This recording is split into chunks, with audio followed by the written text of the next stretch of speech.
Hello everyone, I am Tacet, and today I'm going to be going over Guild Guardians. These are troops that you can get from obtaining seals from your guild that you then use to purchase guild chests. Guild chests have a 50% chance every single time that they will drop a Guild Guardian, and the rest of the rewards are based on how far and how many seals your guild has collected so far during the week. Each one of these are mainly used as a support troop, as they give stats to allies as well as just create gems on the board. Every single one of them will create 15 gems, one of its own color, red since it is red, and the rest of a chosen color or skull. You can aim it at any of the 6 colors or on a skull, and then it will make a variety of its own color and whatever one you happen to choose. And each one buff up a stat. With courage, it is attack, and all of them boost based on a certain status effect that is on the enemy at a 4 times ratio. And with courage, that is burning. They also all have the construct bond,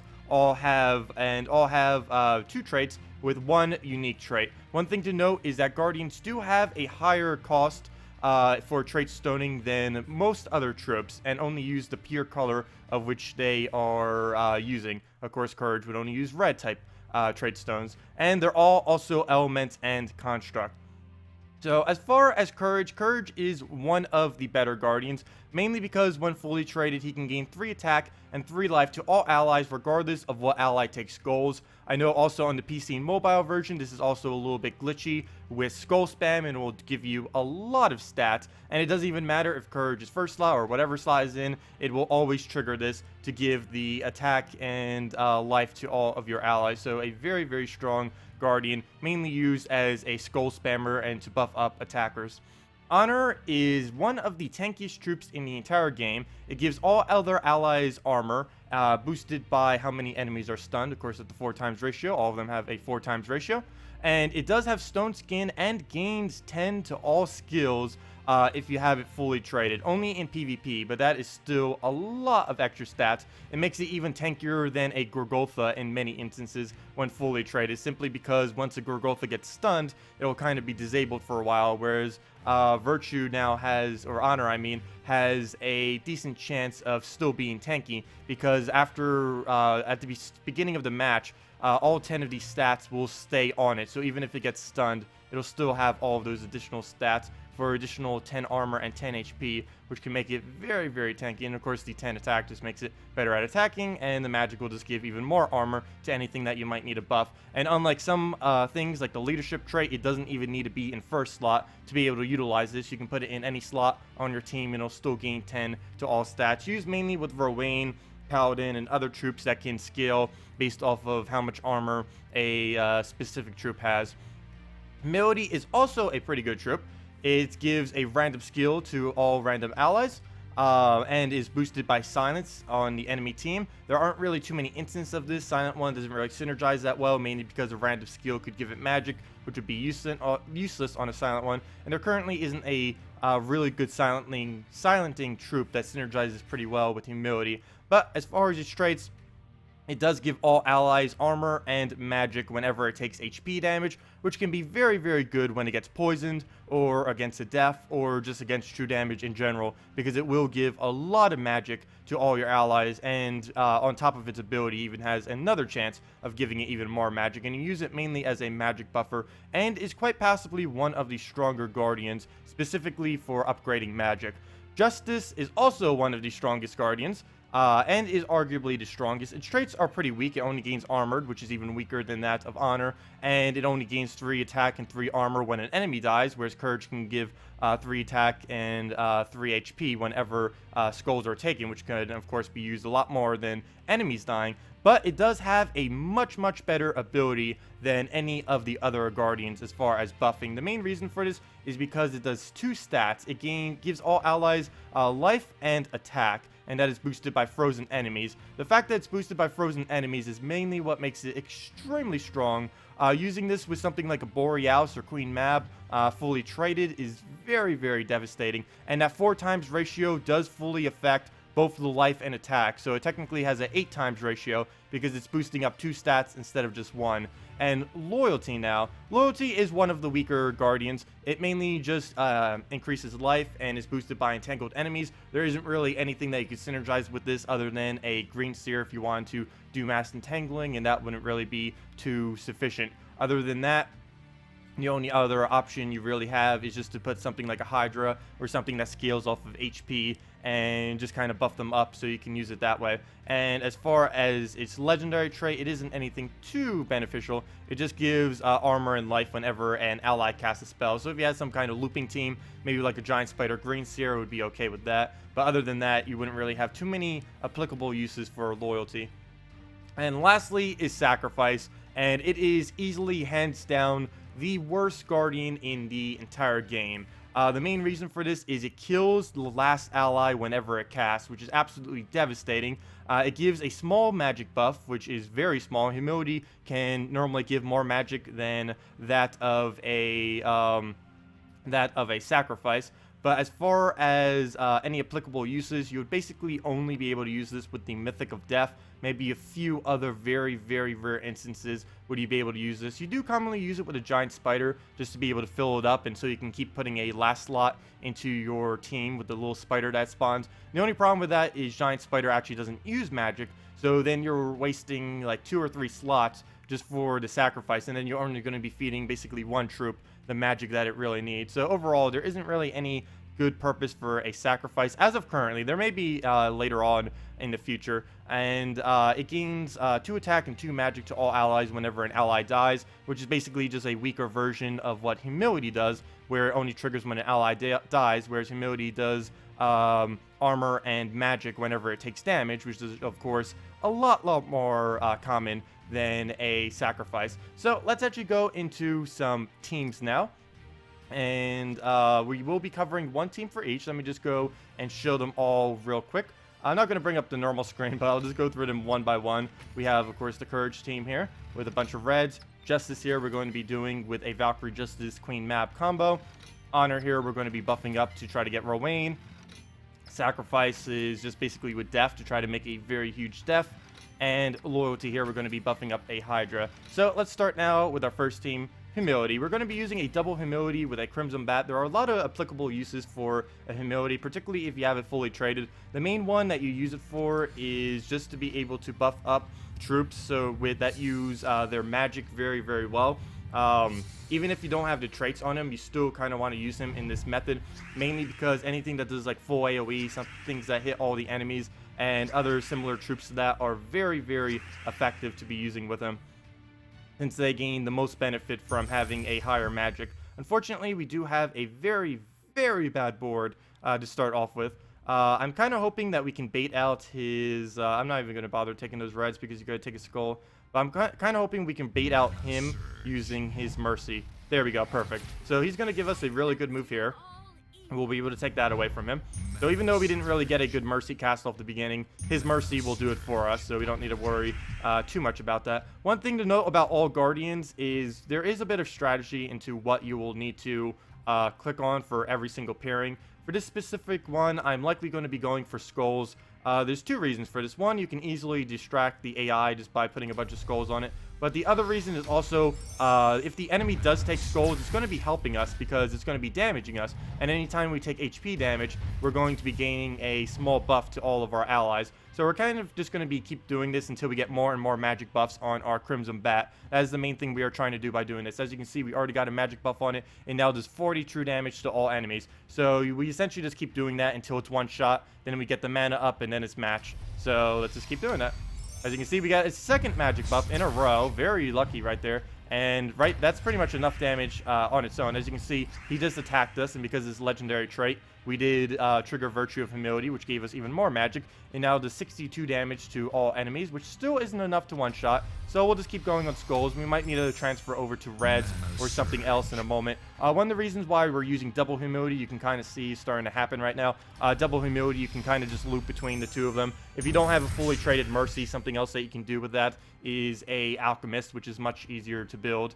But you just keep doing this back and forth, keeps getting magic buffs everywhere, and other buffs, but the magic buffs are the most important, as that's what's going to help you to one-shot and kill and win the match. And as you can see right there, we did get the final magic buff we needed to be able to kill. And it doesn't even matter if he kills us out. That's not too big of a deal. All we really need to do now is focus on a mana that we actually need to be able to kill this. So right here, looks like red is a bit more populated, so we will go for red and start getting up our Crimson Bat with whatever mana we can. And we already got it back up. A bunch of reds are on the board. We'll do that again. Hopefully get the Crimson Bat up. Didn't get it, but we did get an extra turn. So we just keep doing this until we're ready to finally kill out the enemy team.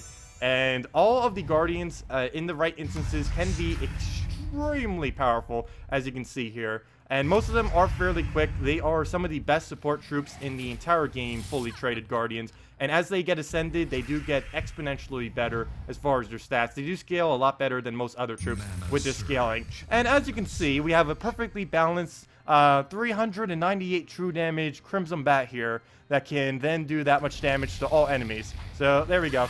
That is humility. It didn't even matter if we had a Crimson Bat. That could have been literally any troop that could hit all enemies, and we would have been able to do the exact same thing right there with that ability. So let's go into the next team with one of the Guardians. As soon as we get our defeat. Oh no, defeats. Oh well. Next up, we have an annoying Great Maul. Hopefully that doesn't mess us up here. But we are going to be doing a full-on red version of Courage. Courage, of course, is a huge attack buffer, and we're mainly just going to be doing this to be able to get up our front line, keep spamming reds on the board, kind of doing what we did with Humility, except we're going to be looping between Humility and Euro Fire Mantle instead of just Courage and Euro Fire Mantle instead of double Humility like we were doing the previous match. And even though he did just get immunity to it, or he does have immunity to it, we will be able to get burns whenever we do those matches, and that's going to help us to increase the amount of damage that our Courage will be doing, or amount of buff we will be doing with Courage, I mean. I don't know for sure if I want to go for Skull here or not. I'm a little bit scared of what he's going to be doing with his Mercy and other things. I'm almost thinking about just taking the purple, just start getting up our Hellcat. I think that might be a little bit better. We need to get more reds on the board than what we currently have, and I don't mind taking a Skull or two as we try getting those reds. So, let's see. What can we do here? I think we might just have to take a purple or yellow. I'm going to go for the purple mainly because that'll make him do 1 less HP on his humility. I mean, I'm calling everything the wrong thing. On his Mercy. But now we'll be able to do what I wanted to do. We need to get more reds on the board, which is very, very important, and we'll do that right now by using that. Now we have our Courage up, and we'll just be able to spam this out. As long as we don't miss here, we should be fine. And we don't, and now we should be good to go at this point. There is a chance that we will be missing. There is a very low amount of yellow on the board, so I have to go with another Courage until we can fill that out a bit more. As you can see, we're starting to get an extremely high attack right now. I might actually even just take that, play it safe. I don't want him to accidentally Great Maul me somehow, so we'll play it safe and go for the guaranteed kill. And now we'll just keep looping. We do need more yellow on the board. We are a little bit low. I do want to keep doing skulls, mainly because the AI on PC and mobile right now does very like going for skulls. I know on consoles you guys did get a change that you can kind of customize how the AI works, but currently on PC and mobile they pretty much always go for skulls, so if it's available. So I'm kind of just distracting with that. He will kill out our Naga, but it won't really matter too much. We still have a lot of attack that we can follow it up with. Even if he somehow kills that with his Shegra, that won't even matter too much. So let's go now and keep tapping that Shegra. Hopefully we'll get an extra turn off that. No, we do not. So he's probably going to get a Hellcat kill, and he will bring us down to our Courage. Let's see. Yep, we'll get that down. So that's a little unfortunate. So he will get 2 more skulls, and that will proc that down.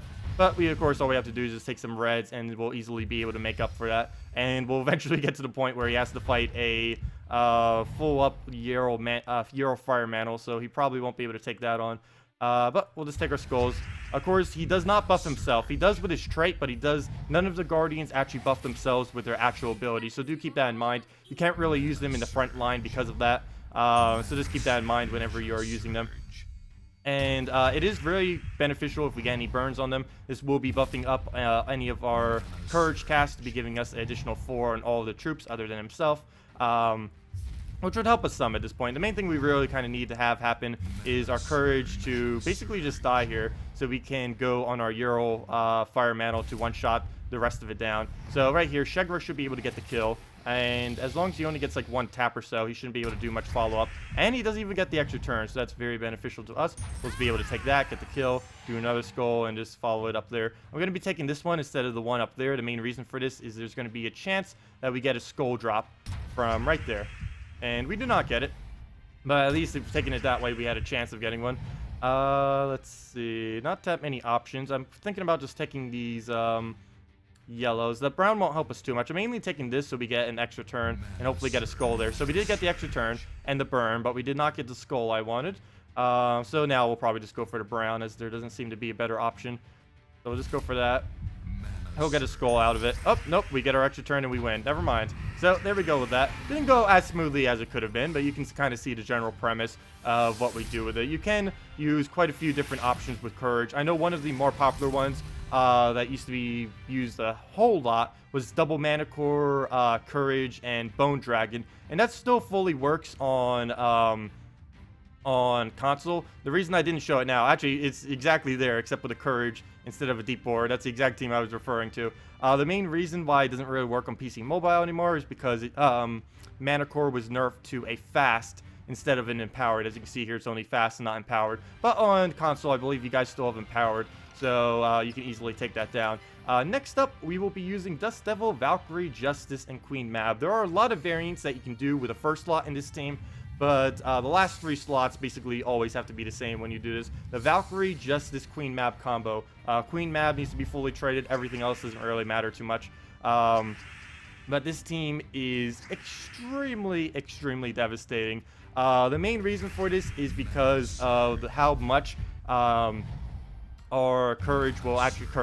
how much our Justice will actually be buffing up whenever we take any freezes. Once we start getting freezes, he does have double Manticore, so we won't be able to freeze them as much, but any freezes that we get are going to be getting a huge, huge buff. And the fact that we have so much blue spam that we're going to be able to do, Queen Mab is able to get extra turns whenever there's a 13 mar blue on the board. We'll be able to just keep spamming this on skulls and getting the huge boost from the boost ratio and kind of just keep going from there. Fortunately, his Manticore is being a bit annoying, so we're not getting too much of a start here, but once we get going, it should be pretty strong. We will get that yellow. No Surge, though. Main reason I'm actually using a Dust Devil here is so we can get up a little bit quicker, though with Manticores, it is preventing us from doing that quicker start. But generally, that is the plan with this kind of setup. Other things that you can use in first slot are things like a hero, archer, fully traded, and stuff like that are pretty good to be able to use in first slot, since they have the chance, 15% chance when fully traded, that I'll just instantly kill, which helps more towards the earlier game when trying to get this team rolling. But once we actually get rolling, we should pretty much win. We do keep hitting the impervious on the freeze, or we keep hitting the freezes on impervious, I mean, instead of in reverse order, which isn't really helping us too much here. So hopefully we'll get that down. But once we get going, you can see we got the double freeze. It'll freeze whatever the blue is. So even if we miss, it's not going to matter as much.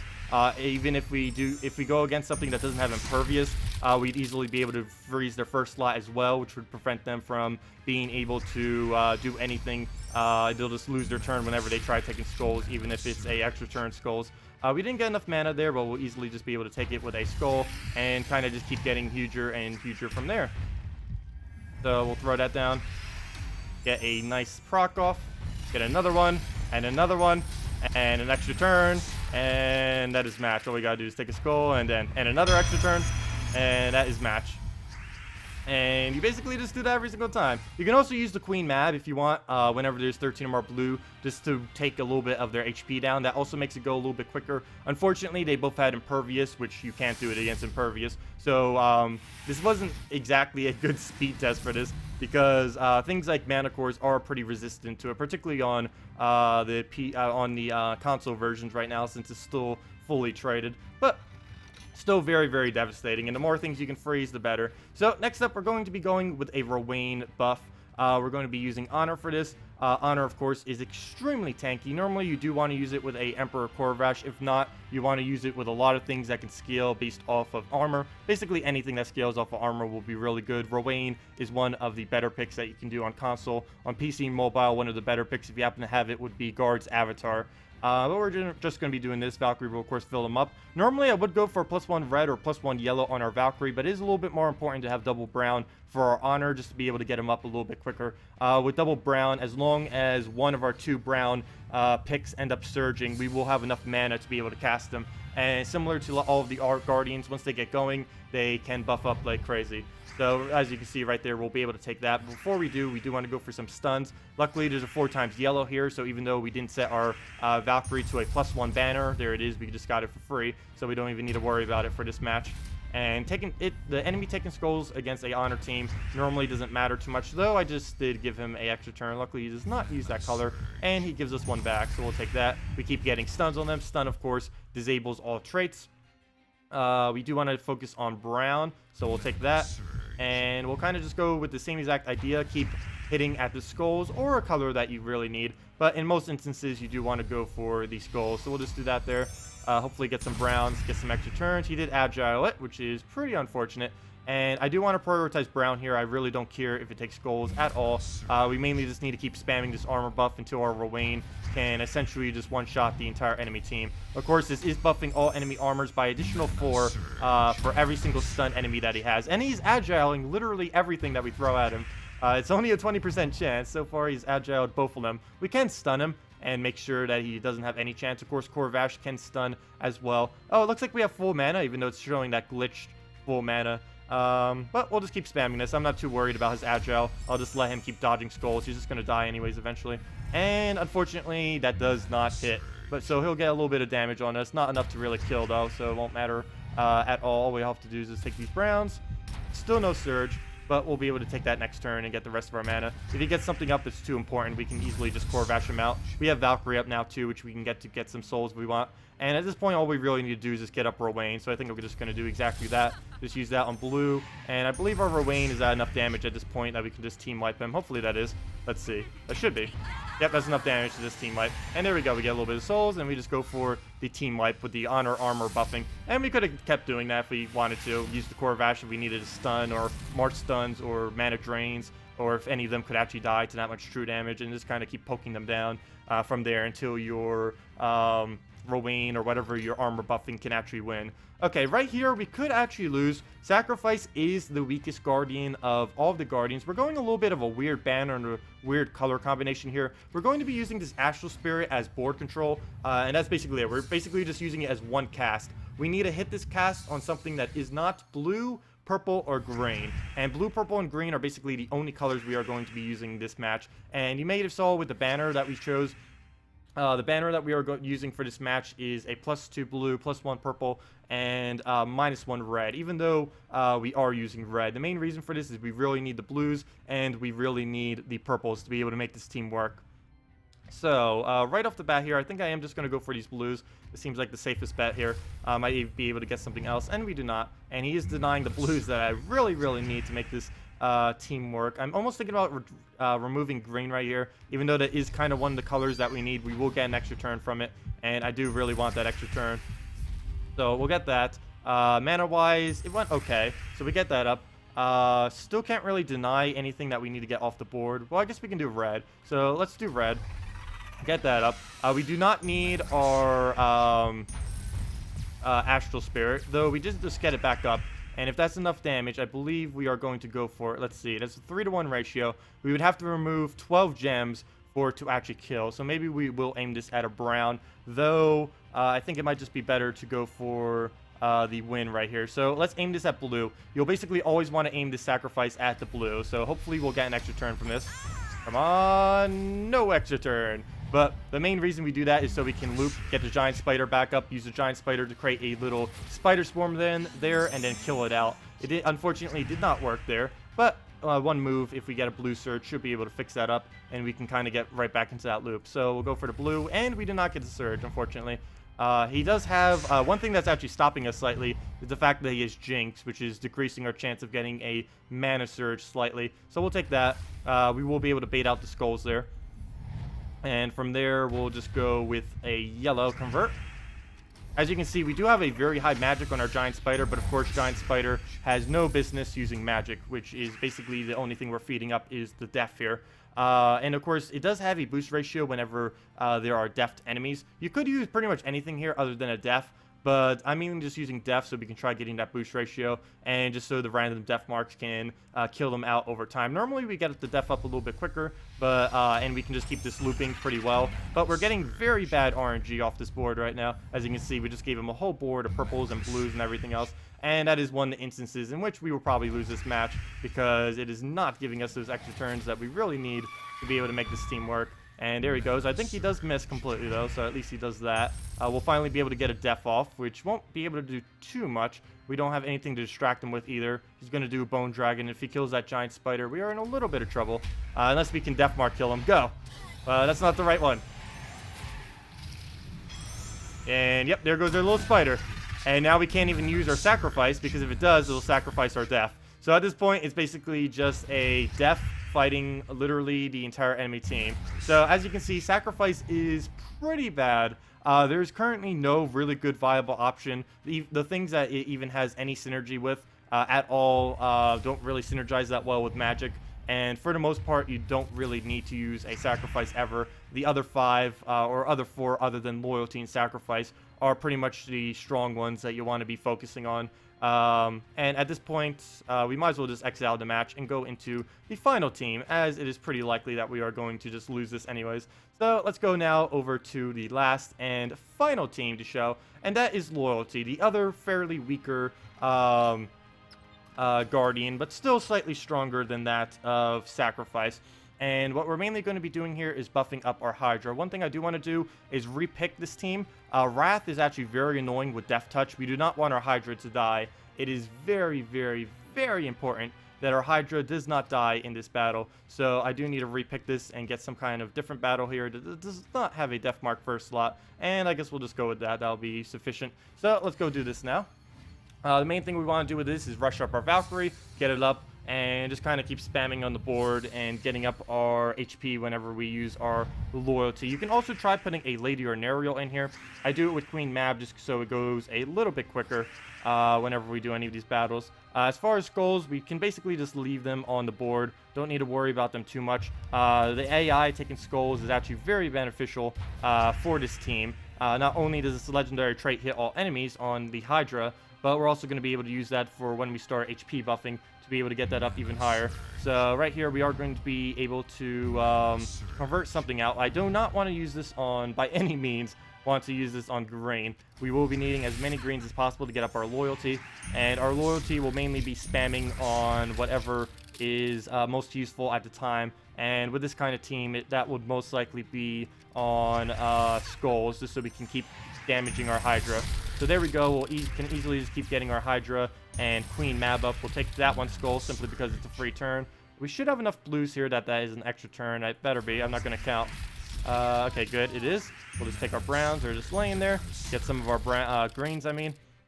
And let's just get one more green here and kind of just go from there. We might have to give him some blue, but he is frozen on blue right now, so it won't matter too much. Even if he takes those blues, he's going to lose his turn, and he doesn't even bother because he knows, the AI knows, it's going to lose its turn if he even goes for that. So right here, I'm going to go for this on blue, mainly because there's already so many blues on the board that it should have a pretty good chance of getting a extra turn, which it does, though surprisingly not on the blue. I don't think that was, but we can easily just get the green back up, and since we already started on blue, we can kind of just keep going on blue. Normally, whenever you use a Guardian, whatever color you first use, and if you get an extra turn, you normally have to commit to that color, mainly because it's going to be the most prevalent color on the board, and you kind of just have to keep going with it until it just works. Okay, so we will throw a Queen Mab out at that, and if he can do some skull damage or any kind of damage to our Hydra, that will likely be enough to finish this out. I'll just go for some Valkyrie mana here. So right there, take our reds. Not enough mana. If we would have gotten a Surge, it would have been. Just kind of hoping that he gets some damage on us somehow. Which he does not appear to be doing at all. Let's see. Because that's not going to be enough damage. I don't even think he has broken our armor yet. So we'll just take that. Please hit first slot. Go! Good job. It doesn't even matter if he takes away all of our magic. Mainly because we're going to be gaining so much extra from our boost ratio that it doesn't even matter. So right here, it doesn't matter too much, again, what we even convert out here. I am going to go for green. We can kind of dish the loyalty at this point. We have enough buff already that he has plenty of HP. There's no way enemy's even gonna do that much damage. So we can throw a Queen Mab actually right here, and that's gonna even be matched right at that. As you can see, Virtue of Loyalty, there are a few troops that you can kind of use it with, but they are fairly slow teams, that you can see, like with this. And you normally need to have a other damage source, something like a Queen Mab, or really just anything to assist it to really make it go quicker. But yeah, those are Guardians in this game. They are very, very fun to use. Loyalty and Sacrifice are definitely towards the weaker end. The higher end would definitely be everything that is not Loyalty or Sacrifice. But anyways, that will wrap it up for this video. If you guys have any questions about any of the Guardians or anything of revolving around seals or guild chests or anything like that, feel free to leave it in the comment section below. Anyways, thanks for watching and have a wonderful day.